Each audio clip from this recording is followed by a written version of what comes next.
नमस्कार, श्री स्वामी समर्थ.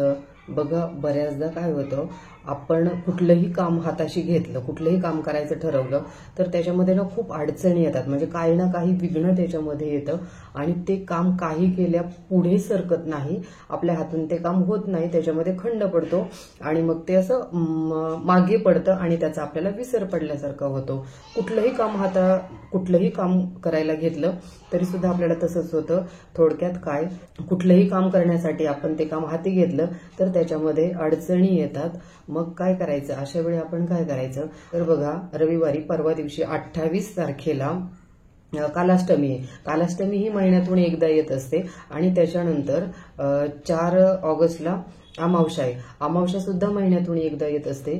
तर मी आता जी सेवा सांगणार आहे, याच्यासारखे जर आपले प्रश्न असतील तर आता मी जी सेवा सांगणार आहे ती सेवा महिन्यातून एकदा अमावस्येला किंवा कालाष्टमीला किंवा अमावस्या कालाष्टमी दोन्ही दिवशी ही सेवा करायची. काय करायचं, जे वल्गा सुक्त आहे बघा, नित्यसेवा पुस्तकामध्ये जे वल्गा सुक्त दिलेलं आहे तर त्या वल्गा सुक्ताने 11 वेळा वल्गा सुक्त बोलून हवन करायचं.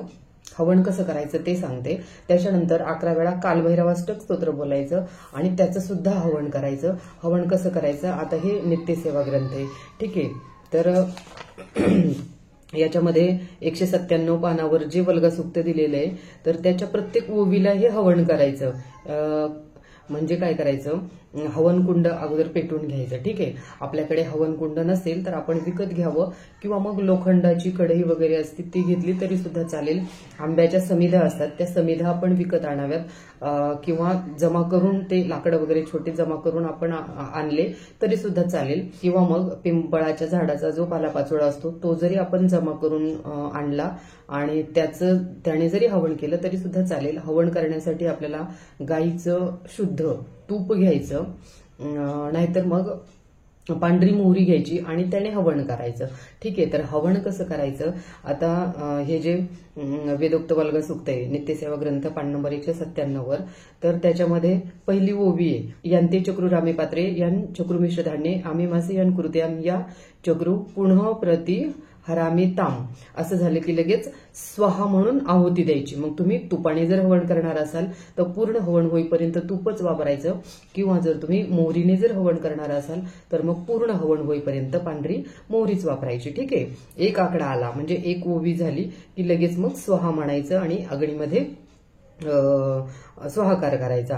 त्याच्यानंतर मग दुसऱ्या ओवीला दुसऱ्यांदा स्वाहाकार करायचा, मग तिसऱ्यांदा करायचा आणि हे जे वल्गा सुक्त आहे ते 9व्या ओवीपर्यंतच फक्त स्वाहाकार करायचा, ठीक आहे. त्याच्यानंतरच्या ज्या 3 ओव्या आहेत त्या 3 ओव्या ही फलश्रुती आहे, म्हणून ह्या 3 ओव्यांना आपल्याला हवन करायचं नाही. आपण जर 11 वेळा जर वल्गा सुक्ताचं हवन करणार असाल तर मग 9व्या ओवीपर्यंत झालं की लगेच मग परत पहिल्या ओवीपासून सुरुवात करायची.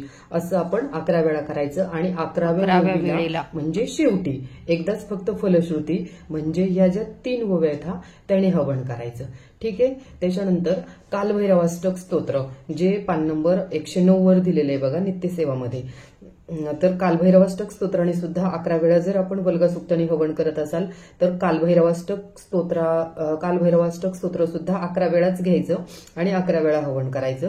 तर त्याला सुद्धा प्रत्येक ओवीला जर तुम्ही सुरुवातीपासून तुपाने हवन करताय तर तुपच घ्यायचं, शुद्ध गाईचं तूप घ्यायचं किंवा मग सुरुवातीपासूनच जर तुम्ही पांढरी मोहरी घेत असाल तर पांढरी मोहरी घेतली तरी सुद्धा चालेल, काही हरकत नाहीये. पण मध्ये म्हणजे काही ओवीला तूप आणि काही ओवीला पांढरी ओवी असं नाही करायचं. सुरुवातीपासून तूप घेतलं तर तूपच घ्यायचं, सुरुवातीपासून पांढरी मोहरी घेतली तर पांढरी मोहरीच घ्यायची. आता हे कालभैरवाष्टक स्तोत्र पान नंबर 109 हे बोलायचं. ओम देवराज सेवमाण पावनागरी पंकजम व्यालयज्ञ सुत्रमिंदू शेखरम कृपाकरम नारदा देवगिरंद वंदितम दिगंबरम काशिकापुरादेनाथ कालभैरवम भजे. एवढं बोलून झालं, एक ओवी बोलून झाली की लगेच स्वाहा म्हणून स्वाहाकार करायचा, ठीक आहे. आता 8व्या ओवीपर्यंत आपण स्वाहाकार करायचा.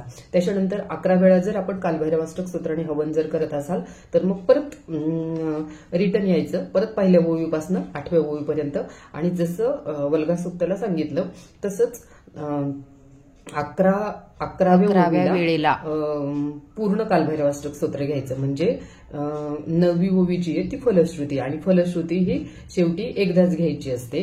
जेवढ्याही वेळा तुम्ही कालभैरवाष्टक स्तोत्र बोलाल, म्हणजे 11चं जर तुम्हाला 21 वेळा जर हवन करायचं असेल तरी सुद्धा 21 वेळा करू शकता, काही हरकत नाहीये. फक्त फलश्रुती ही शेवटी एकदाच घ्यायची. ठीक आहे.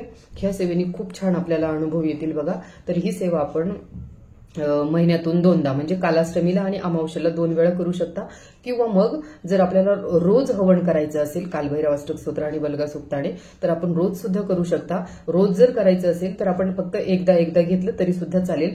शक्यतो टाइम हा एकच ठेवायचा. आणि कालभैरवाष्टक स्तोत्र आणि बलगा सुक्त हवन करण्यासाठी योग्य जर वेळ कुठली असेल तर ती शक्यतो संध्याकाळची आहे. तसं दिवसभरामध्ये कधीही केलं तरी चालेल, काही हरकत नाहीये. पण संध्याकाळी जर हवन केलं तर ते जास्त उत्तम राहील. ह्या सेवेने खूप छान अनुभव येतात. आणि जर आपण कुठलंही काम करायला हाताशी घेतलं, त्याच्यामध्ये जर सारखं अडथळे जर येत असतील, सारखं ते काम जर मागे पडत असेल, किंवा आपल्याला जर कुठल्या कामामुळे काम पूर्ण होत नाही म्हणून जर आपल्याला सारखी निराशा येत असेल, तर त्या कामातले अडथळे दूर होण्यासाठी आपण ही सेवा करू शकता. आणि नक्कीच या सेवेने जे काही आपलं काम, नक्कीच या सेवेने आपले कामं मार्गी लागतील, यामध्ये शंका नाहीये. तर व्हिडिओ आवडल्यास व्हिडिओला लाईक करा, शेअर करा, चॅनलला सबस्क्राईब करायला विसरू नका. धन्यवाद. श्री स्वामी समर्थ.